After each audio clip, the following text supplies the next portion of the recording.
ஏழுமலையானே, உன்னை ஆசையா தரிசிக்க வந்தாங்களே, இப்படி ஆயிடுச்சு. அநியாயமாய் பறிபோன பிஞ்சு உயிர். வலி தாங்க முடியாமல் போனில் கண்ணீர் விட்டு அழுத தாயின் வலி.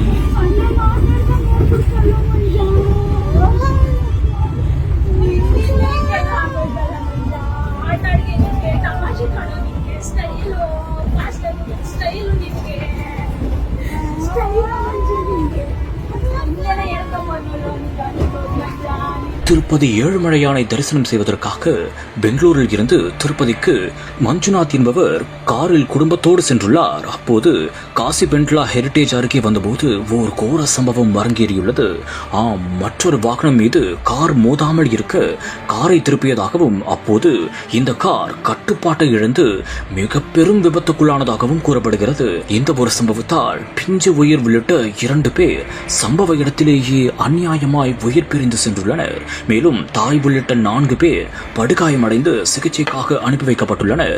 அப்போது அந்த தாய் போனில் உயிர் பிரிந்த சம்பவம் குறித்து ஒருவரிடம் கண்ணீர் விட்டு பேசிய காட்சி அனைவர் மனதையும் நோக்கடிக்கும் விதமாக அமைந்துள்ளது.